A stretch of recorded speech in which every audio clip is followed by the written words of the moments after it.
دوستو السلام علیکم۔ آج ہم نے بادشاہ وزیر اور ہم نے مل کے حیدرآباد ہائی کورٹ میں ایک پٹیشن داخل کی ہے، اور جس میں ہم نے استدعا کی ہے ہائی کورٹ کی آئینی بینچ سے۔ ہائی کورٹ حیدرآباد کی جو کانسٹیٹیوشنل بینچ ہے اس کے سامنے ہم نے ایک اپنا مدعا رکھا ہے آج کہ علی وزیر، محمد علی عرف علی وزیر جو ضمیر کا قیدی ہے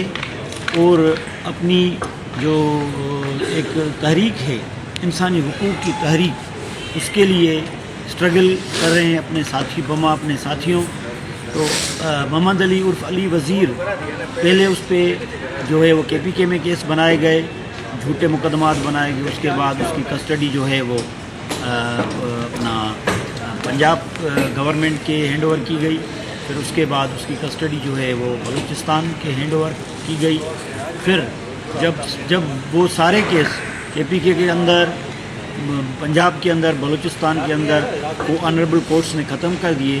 گئے، تو لاسٹلی اس کی کسٹڈی جو ہے وہ سندھ پروونس کے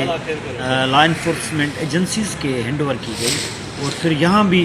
ایک بڑا سلسلہ شروع ہو گیا علی وزیر کے خلاف جھوٹے مقدمات کا۔ لیکن الحمدللہ وہ سارے جھوٹے مقدمات یہاں کی عدالتوں نے ختم کر دیے کیس چلا کے، اور انسفیشینٹ ایویڈنس کے گراؤنڈز پہ علی وزیر کے خلاف سارے مقدمات جو ہے وہ ختم ہو گئے۔ پھر جیسے وہ مقدمات ختم ہوئے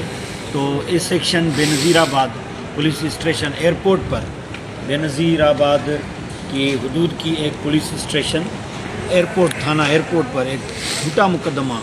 35 FIR نمبر 35 2025 بنایا گیا، ٹھیک ہے۔ اس کے بعد اس میں ATC کے جو شکیں ہیں، ATC کی شکیں ہیں وہ شامل کی گئی، لیکن ATC جج شہید بے نظیر آباد نے وہ جو ہے مقدمہ IO کو واپس کر دیا اور کہا کہ یہ ان کے حدود میں نہیں آتا، ان کے اختیارات میں نہیں آتا۔ اچھا، تب سے لے کے یعنی یہ جو ATC شہید بے نظیر آباد نے مقدمہ واپس کیا، انویسٹیگیشن آفیسر کو FIR واپس کی، یہ آرڈر کیا 29/5/2025 کو، اور ڈائریکشن دی کہ یہ بھائی جو کیس ہے، FIR کا متن ہے، یہ پیکا ایکٹ کے زمرے میں آتا ہے، تو اس کو وہاں پیش کیا جائے۔ اور 29/5/2025 سے یہ NCCI national cyber crime investigation agency Hyderabad کے پاس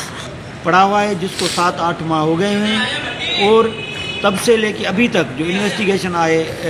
آفیسر ہے طارق لاشاری، اس نے اس کیس کی کوئی انویسٹیگیشن کنکلوڈ نہیں کی۔ لہٰذا اگر قانون کے حساب سے دیکھا جائے تو ابھی علی وزیر جو سکھر جیل میں بند ہے، اس کے خلاف کوئی مقدمہ فیلڈ میں نہیں ہے، کوئی FIR فیلڈ میں نہیں ہے، پھر بھی وہ جو ہے وہ عقوبت خانوں میں پڑا ہوا ہے، بنیادی حقوق سے محروم ہے، اور اس کو رہا نہیں کیا جا رہا۔ یہ بہت سنگین صورتحال ہے۔ اس لیے ہم نے آج جو ہے وہ حیدرآباد سرکٹ کورٹ میں کانسٹیٹیوشنل پٹیشن فائل کی ہے، جس میں ہم نے استدعا کی ہے کہ جیسے کہ علی وزیر کے خلاف جو FIR نمبر 35/2025 کی انکوائری حیدرآباد میں NCCI کے پاس پڑی ہے، وہ کنکلوڈ نہیں ہوئی ود ان جو قانونی ٹائم ہوتا ہے اس میں، تو علی وزیر کو فورتھ وتھ رہا کیا جائے۔ آج ہم نے پٹیشن داخل کی ہے، جس میں ہم نے district jail, central jail Sukkur کے سپریڈنٹ کو بھی پارٹی کیا ہے، اور جو انویسٹیگیشن آفیسر ہے 35 FIR کا NCCI کا انسپیکٹر ہے جو طارق لاشاری، اس کو پارٹی کیا ہے،